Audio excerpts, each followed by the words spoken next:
Brazil are under pressure, not because they lost, because they looked vulnerable. Against Morocco, the five-time world champions were outshot, outplayed for long stretches, and rescued by a moment of brilliance from Vinicius Junior. Now they face Haiti. On paper, this should be one of the easiest matches of the entire World Cup. But what if that's exactly what makes it dangerous? Because while everyone expects Brazil to win, this match could reveal something much bigger. Are Brazil genuine World Cup contenders?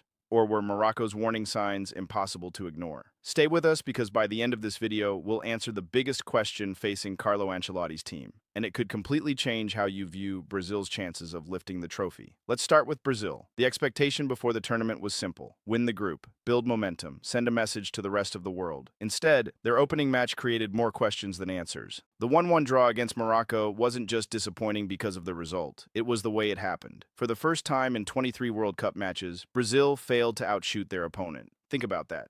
23 matches, more than 2 decades of World Cup football. And suddenly Brazil were the team chasing the game. Morocco generated wave after wave of attacks. They produced roughly 1.2 expected goals in the first half alone. Alisson was forced into multiple important saves.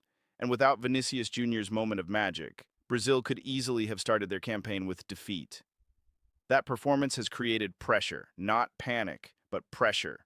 And that's why this Haiti match matters far more than most people realize, because a convincing win restores confidence. Another shaky performance creates doubt, and doubt is dangerous in tournament football. But here's where things get interesting. Brazil still possess one of the most dangerous attacking units in the competition: Vinicius Junior, Rafinha, Igor Thiago, potentially Matheus Cunha, players capable of destroying defensive structures with a single move. The question isn't whether Brazil can create chances. The question is whether they can control games, and against Haiti, they'll have a chance to prove it. But can they? Hold that thought, because Haiti might not be as easy an opponent as the headlines suggest. Most fans see Haiti and immediately assume underdog. And that's understandable. They're ranked significantly below Brazil. They lost their opening game, and history suggests this should be one-way traffic. But look deeper. Haiti lost only 1-0 to Scotland. More importantly, they produced 15 shots. 15. That's not the profile of a team that simply sat back and accepted defeat. They created opportunities. They attacked with courage. And although they only managed 2 shots on target, they consistently found ways to threaten. That matters, because Brazil's biggest weakness right now is defensive stability. In their last 8 matches, Brazil have managed only 1 clean sheet. They've conceded to Panama, Egypt, Tunisia, Croatia, Morocco. Different styles, different levels of opposition. The common theme? Brazil can be exposed. Haiti know this, and unlike many underdogs, they won't arrive believing survival is enough. They know a result here could become the greatest moment in Haitian football history, which means motivation won't be a problem. The real question is whether they have the quality to capitalize when opportunities appear, and that's where this tactical battle becomes fascinating. On paper, this looks simple. Brazil dominate possession, Haiti defend deep. Eventually, Brazil score. Game over, right?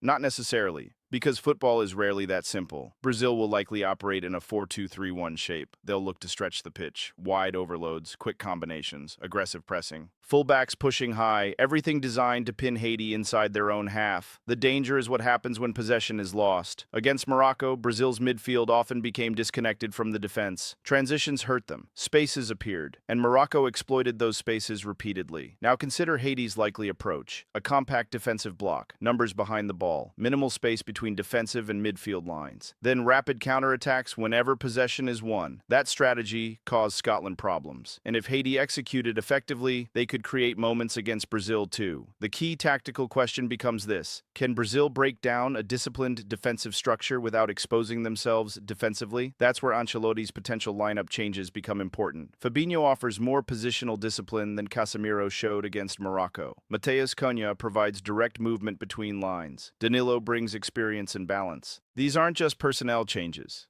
They're tactical adjustments. Adjustments designed to restore control. Because if Brazil dominate possession but lose midfield structure again, Haiti will have opportunities. And in World Cups, opportunities become stories. Stories become shocks. And shocks become history. Every great tournament team eventually finds a hero. For Brazil, that hero might already be emerging: Vinicius Junior. Against Morocco, when Brazil needed inspiration, he delivered. One moment, one strike, one reminder of why he's among the world's elite players. His recent form is exceptional. 3 goals in his last 4 matches. Goals in key moments. Confidence growing, responsibility increasing. And perhaps most importantly, he's beginning to look like Brazil's emotional leader. Not because he wears the captain's armband, because he changes games. Haiti know this. Carlo Ancelotti will likely spend much of the evening trying to contain him. The challenge? Very few defenders in world football consistently stop Vinicius in one-on-one situations. His acceleration, his unpredictability, his ability to create chaos. Those qualities make him Brazil's most dangerous weapon. And if Haiti commit extra defenders to stopping Vinicius, space opens elsewhere. That's when Rafinha becomes dangerous. That's when Cunha becomes dangerous. That's when Brazil become difficult to contain.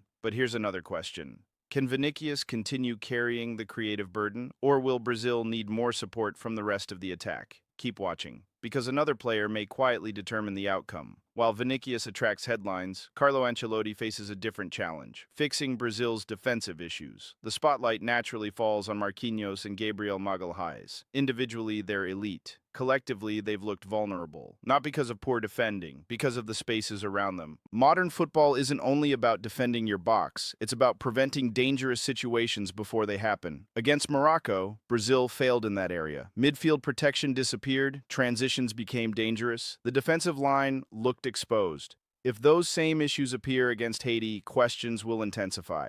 And those questions won't disappear after one victory, because Brazil aren't being judged against Haiti. They're being judged against teams capable of winning the World Cup. France, England, Argentina, Spain, Germany, the standards are different, which means tonight isn't only about winning, it's about convincing. Let's explore 3 possible scenarios. Best case scenario for Brazil. They score early, Haiti are forced to open up, space appears, Vinicius and Rafinha take over, Brazil win comfortably, perhaps 4-0 or 5-1, confidence returns, momentum builds, questions disappear, at least temporarily. Now the likely scenario. Brazil dominate possession, Haiti defend courageously. The breakthrough takes time. Eventually quality wins. Brazil secure a professional victory somewhere around 3-1, enough to satisfy most supporters, enough to keep qualification firmly on track, but not enough to silence every concern. Then comes the nightmare scenario. Brazil struggle again, Haiti frustrate them, counterattacks create danger, pressure grows, suddenly the crowd becomes nervous, every missed chance increases tension, and the possibility of a historic upset becomes real. Is that likely? No. Possible? Absolutely, because World Cups don't follow scripts. That's why we watch. Everyone focuses on Vinicius, everyone talks about goals, but the match could be decided somewhere else entirely. The midfield. Against Morocco, Brazil lacked control. Against Haiti, control is everything. If Fabinho starts and stabilizes transitions, Brazil become more balanced. If Cunha provides intelligent movement between lines, Haiti's compact block becomes harder to maintain. If those adjustments work, Brazil could dominate. If they don't, Haiti's confidence grows with every passing minute. And confidence is a dangerous thing for underdogs, especially when they have nothing to lose.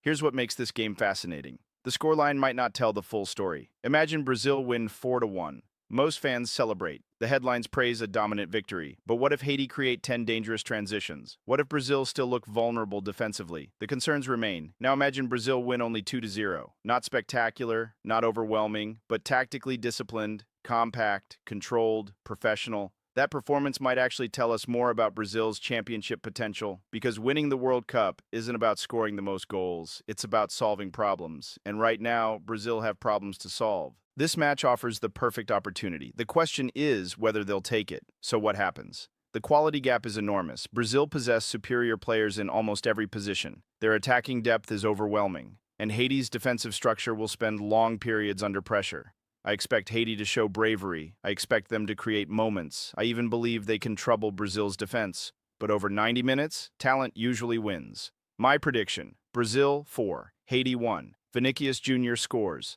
Rafinha contributes. Brazil collect all 3 points. But don't be surprised if Haiti have chances of their own. And don't be surprised if questions about Brazil's defense remain unanswered. Because this tournament is about more than beating Haiti. It's about proving they can beat the world's best. And that's the biggest mystery heading into the next round. If Brazil dominate, confidence returns. If they struggle again, the conversation changes completely. Suddenly, every contender starts believing Brazil can be beaten. So when the final whistle blows in Philadelphia, don't just look at the score. Look at the performance. Look at the defensive structure. Look at the midfield control. because this match may not decide whether Brazil reach the knockout stage, but it could reveal whether they truly have what it takes to win the 2026 FIFA World Cup. And that answer might be far more important than the result itself.